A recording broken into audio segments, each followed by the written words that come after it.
할렐루야. 주님의 이름으로 사랑하고 축복합니다. 이 시간 우리 마음을 모아 주님을 찬양하는 시간을 갖도록 하겠습니다. 함께 부르실 찬양은 주의 이름 높이며 함께 찬양하시겠습니다.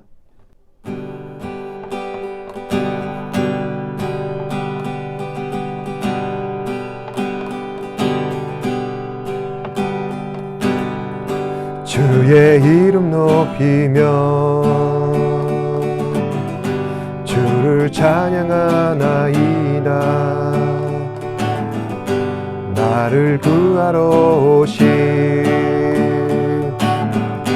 주를 기뻐하나이다. 하늘 영광 버리고 이 땅 위에 십자가를 지시고 제사에 내 무덤에서 일어나 하늘로 올리셨네. 주의 이름 높이리. 주의 이름 높이며 주를 찬양하나이다.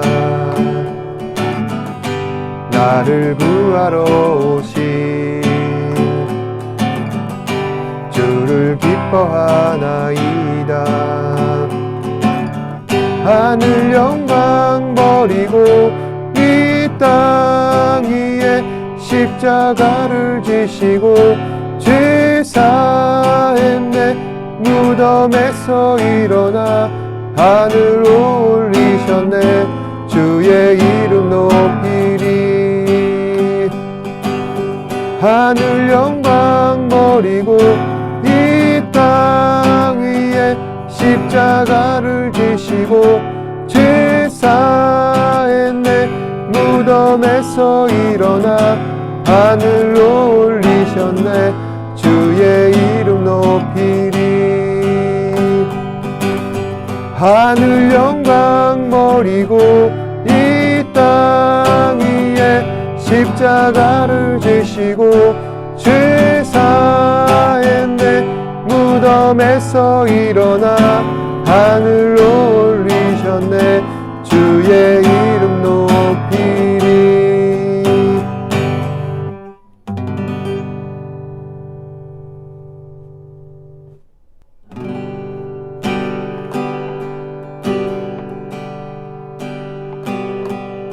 주님 내가 주의 장막을 사모합니다. 오직 주의 임재를 갈망합니다. 주의 집에서의 하루가 다른 곳의 첫날보다 좋으니 주 사랑 안에 머물며 사랑 노래합니다. 나의 평생에 단 한 가지 소원 주의 아름다우신 보며 사랑 노래하는 것. 나의 왕 되신 주님의 얼굴 구하며 주 사랑 안에 머물러 사랑 노래합니다. 주님 내가 주의 장막을 사모합니다. 오직 주의 임재를 갈망합니다. 주의 집에서의 하루가 다른 곳의 첫날보다 좋으니 주 사랑 안에 머물러 사랑 노래합니다. 나의 평생에 단 한 가지 소원 주의 아름다우심 보며 사랑 노래하는 것. 나의 왕 되신 주님의 얼굴 구하며 주 사랑 안에 머물러 사랑 노래합니다. 나의 평생에 단 한 가지 소원 주의 아름다우신 보며 사랑 노래하는 것 나의 왕 대신 주님의 얼굴 구하며 주 사랑 안에 머물러 사랑 노래합니다.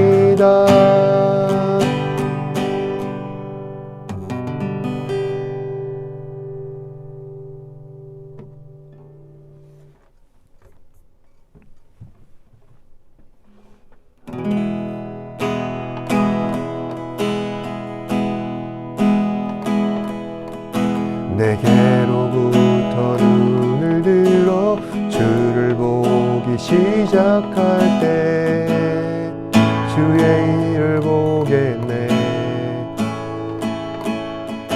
내 작은 마음 돌이키사 하늘에 꿈꾸게 하네.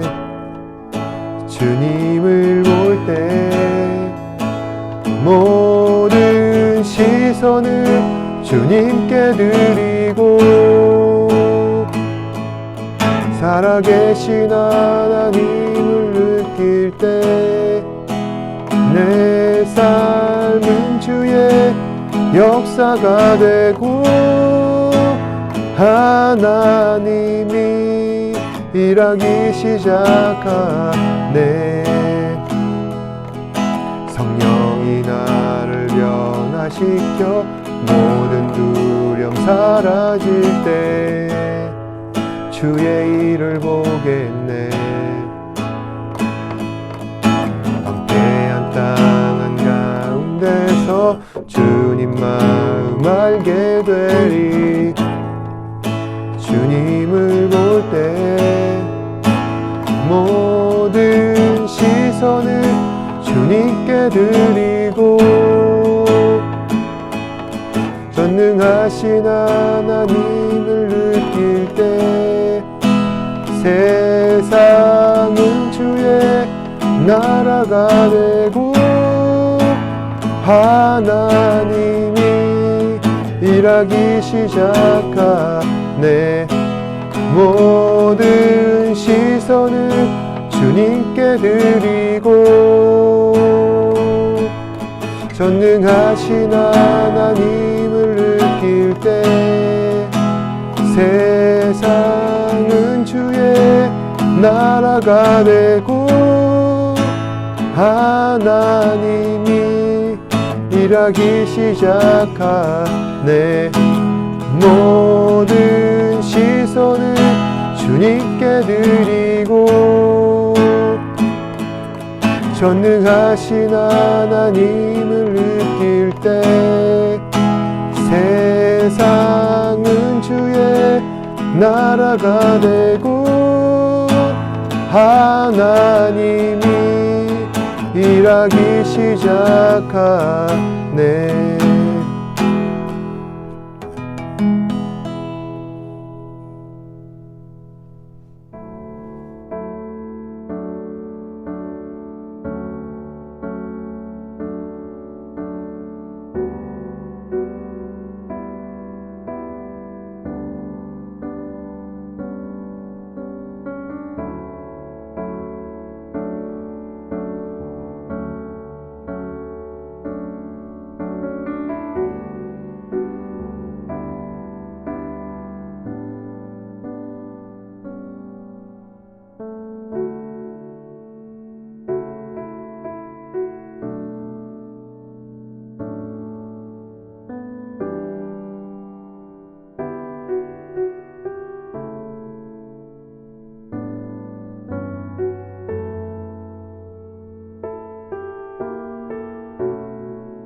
오늘은 데살로니가전서 4장 11절에서 18절 본문을 중심으로 신자들의 죽음이라는 주제를 가지고 말씀을 나누고자 합니다. 사후세계는 현실 세계를 살아가는 인간에게 있어 우리가 알 수 없는 아주 초자연적인 신비의 영역이라 할 수 있습니다. 어떤 사람들은 이러한 사후세계의 존재를 인정하지 않습니다. 하지만 또 어떤 사람들은 사후세계의 존재함을 확고하게 믿고 있기도 합니다. 저와 여러분들과 같이 우리들은, 그런 그리스도인들은 아무래도 이 후자에 속한다 할 수 있습니다. 우리는 천국, 즉 하나님 나라라고 하는 이 사후세계의 존재를 믿습니다. 물론 다른 종교에서도 이와 유사한 교리들이 있습니다. 불교에서는 극락 정토를 주장하고 이슬람교에서는 알진나라 불리는 낙원이 존재함을 주장합니다. 둘 다 사람들이 상상하고 있는 천국의 이미지를 갖고 있습니다. 하지만 기독교가 주장하고 있는 이 천국이라는 것은 다른 종교와는 구별된 독특한 특징이 있습니다. 그것은 바로 우리가 이 땅의 삶이 끝나면은 그것으로 우리의 모든 것이 종결되는 것이 아니라 새로운 시작 단계로 이어진다는 것입니다. 그것이 바로 하나님께서 우리에게 약속하신 하나님 나라 안에서의 영원한 삶, 즉 영생이라 할 수 있는 것입니다. 다시 말해 기독교에서 전하는 천국이란 우리가 누리고자 하는 세속적인 만족함을 넘어서 보다 근원적인 안전함을 추구하는 것이라 할 수 있습니다. 온전한 몸과 온전한 영혼을 가지고 죄와 허물로부터 완전한 자유함을 얻어 하나님과 영원토록 함께하는 것. 바로 그것이 천국에서 우리에게 약속된 삶이라 할 수 있습니다. 그런 의미에서 오늘 함께 읽으신 말씀은 우리가 신앙인으로서 사후세계에 대해 반드시 가져야 할 중요한 관점들을 전하고 있습니다. 오늘 본문은 사도 바울이 데살로니가 교회 성도들에게 전하고자 하는 말씀입니다. 당시 데살로니가 교회는 한 가지 중요한 문제로 인해서 많은 어려움 가운데 처해 있었습니다. 교회 성도들 가운데 어떤 사람들이 종말에 대하여서 건전하지 못한 생각을 하여 그들의 생업을 포기하고 무의도식하며 지내는 것입니다. 과거 우리나라 안에서도 이러한 일이 있었습니다. 90년대 초반 다미 선교회라고 하는 시한부 종말론을 주장하고 있는 이러한 사이비 집단 안에서 그 일부 기독교인들이 현혹되어 직장을 그만두고 재산을 팔아 다미 선교회 목사가 인도하고 있는 그 교회에 헌금하고 또 이제 곧 종말이 다가올 것이다 생각하며 주구장창 교회 안에 처박혀 있어 가정과 사회 가운데 큰 무리를 일으켰던 것입니다. 결국 다미 선교회가 주장한 이 종말의 날에는 아무 일도 일어나지 않았었고, 그래서 그 신자들을 선동한 목사는 나중에 사기죄로 잡혀 들어가게 되었고 결국 신도들은 뿔뿔이 흩어지게 되었습니다. 그런데 사도 바울이 살아 있었을 그 당시에도 이와 같이 사람들이 생업을 포기하고 무의도식하며 지냈다는 것입니다. 바울은 이때의 일을 경고하며 다음과 같이 전합니다. 또 너희에게 명한 것 같이 조용히 자기 일을 하고 너희 손으로 일하기를 힘쓰라. 이는 외인에 대하여 단정히 행하고 또한 아무 궁핍함이 없게 하려 함이라. 그러니까 우리가 주님 다시 오실 날을 알 수 없으니 각자 하던 일을 조용히 계속하고 우리에게 주신 그 믿음을 잘 지키며 예수 그리스도께서 재림하시는 그날까지 우리가 근신해야 한다는 것입니다. 그런데 그 다음 구절을 한번 눈여겨보시길 바랍니다. 형제들아, 자는 자들에 관하여는 너희가 알지 못함은 우리가 원하지 아니하노니 이는 소망 없는 다른 이와 같이 슬퍼하지 않게 하려 함이라. 이 13절 말씀에서 보시면은 자는 자들에 관하여는 너희가 알지 못함을 우리가 원하지 아니하노니 라고 되어 있는데, 여기서 말하는 자는 자들이란 두 가지 해석이 가능합니다.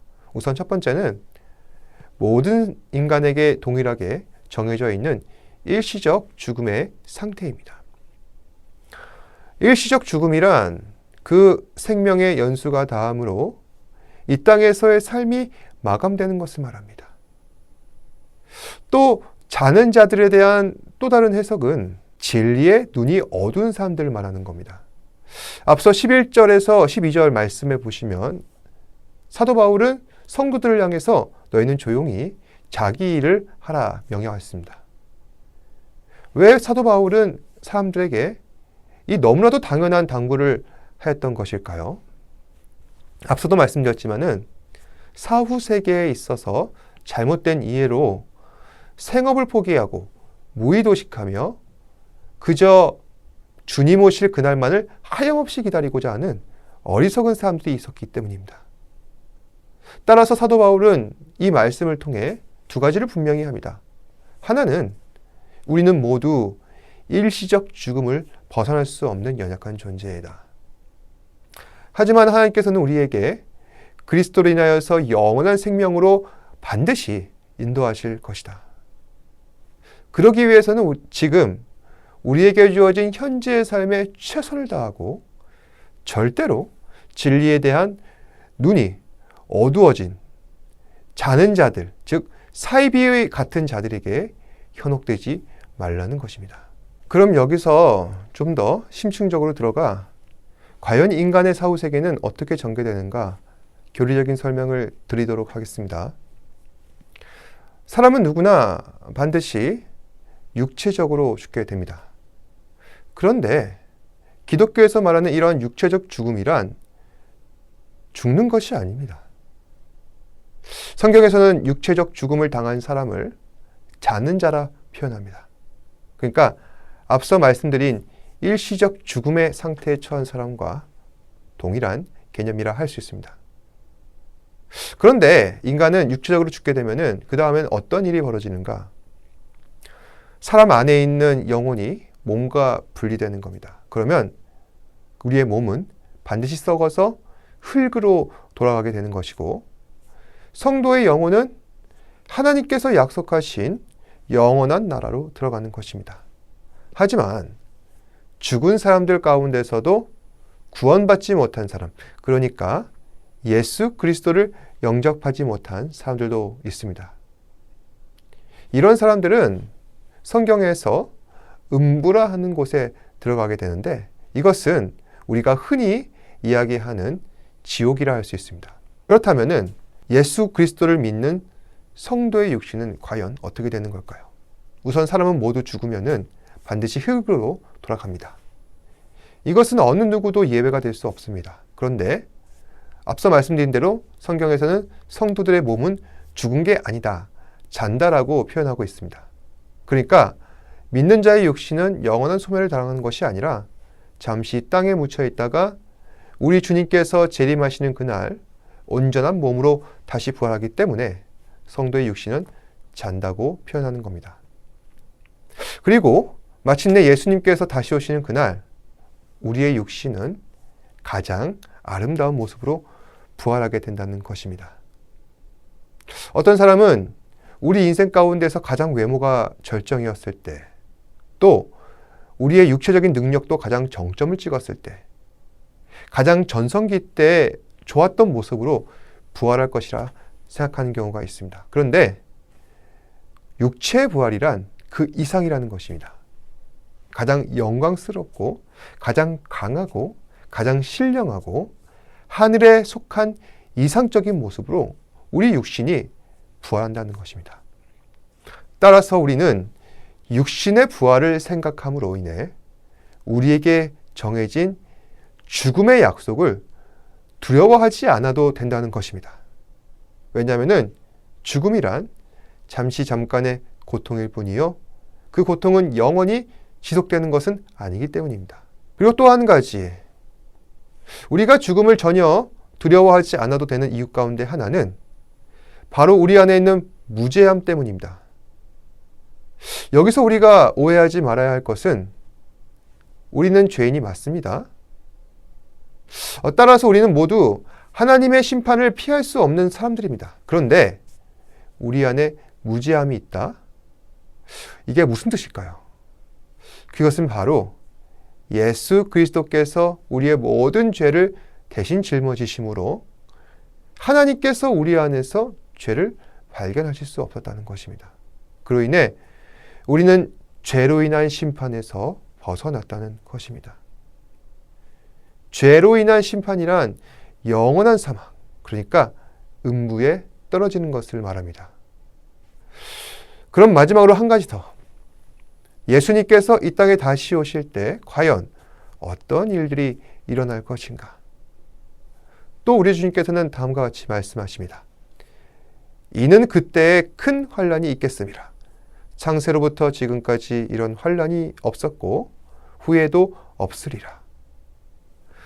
또 주님께서는 다음과 같이 또 말씀하십니다. 거짓 그리스도와 거짓 선지자들이 일어나 큰 표적과 기사를 보여 할 수만 있으면 택하신 자들도 미혹하리라.